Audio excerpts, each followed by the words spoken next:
ആ ഖബറിലെ തീ കൊണ്ടല്ലേ മോളെ നറക്കപ്പെടുന്നത്. സാന്ദർഭികമായി ഓർമ്മപ്പെടുത്തി എന്ന് മാത്രം.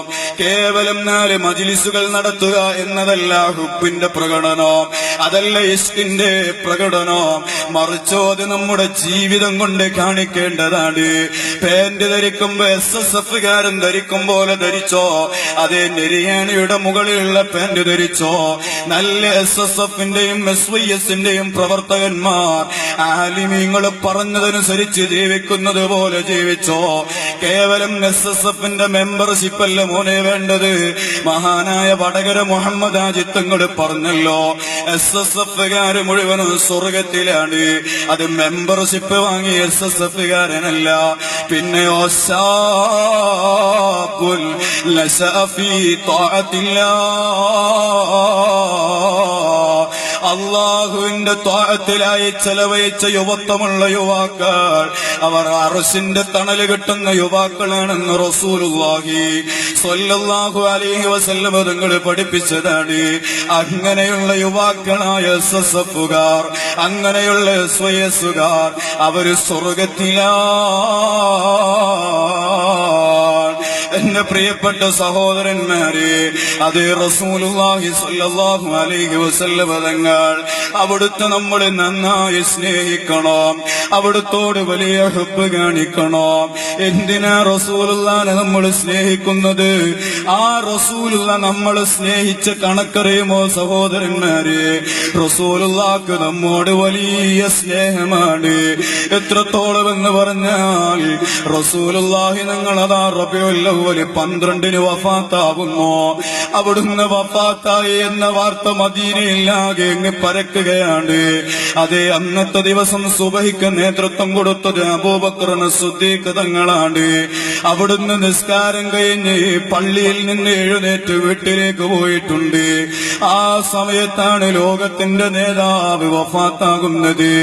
അതേ ഉമർ ഇബ്നുൽ ഖത്താബിന്റെ നിയന്ത്രണം വിട്ടുപോയി. ബിലാൽ തങ്ങൾ ബോധരഹിതനായി പോയി. സ്വഹാബത്ത് മുഴുവനും ബോധമില്ലാതെ മദീനയിലൂടെ അലയുകയാണ്. ആ സമയത്താണ് മഹാനായ അബൂബക്കർ സിദ്ദീഖ് റളിയല്ലാഹു അൻഹു കടന്നു വരുന്നത്. അവിടുന്ന് വന്നു സ്വഹാബത്തിനെ വിളിച്ചു സമാധാനിപ്പിക്കുന്നു. അവസാനം 3 ദിവസം റസൂലുള്ളാഹി തങ്ങളുടെ ജനാസ മറവ് ചെയ്തിട്ടില്ല. തിങ്കളാഴ്ച അവിടുന്ന് വഫാത്താവുന്നു. 3ാമത്തെ ദിവസമാണ് റസൂലുള്ളാഹിന്റെ ശറഫാക്കപ്പെട്ട ശരീരം അത് 6 അടി മണ്ണാകുന്ന ഖബറിലേക്ക് വെക്കുന്നത്. സുബ്ഹാനല്ലാഹ്, റസൂലുള്ളാഹിന്റെ ശരീരം ഖബറിലേക്ക് വെക്കാൻ നോക്കുമ്പോ സ്വഹാബത്തിന് ധൈര്യം വരുന്നില്ല. ആ ശറഫാക്കപ്പെട്ട ശരീരം ആരാണ് മണ്ണിലേക്ക് ഇറക്കി വെക്കുന്നത്? സ്വഹാബത്തിന് അത് സങ്കല്പിക്കാൻ പോലും കഴിയുന്നില്ല. പരസ്പരം ഓരോ ആളുകളും മുഖത്തോട് മുഖം നോക്കി നിൽക്കുന്നു. ഒരാളും മുന്നോട്ട് വരുന്നില്ല. കാരണം ഇത് സാധാരണ മനുഷ്യനാണോ? അല്ല, അല്ല.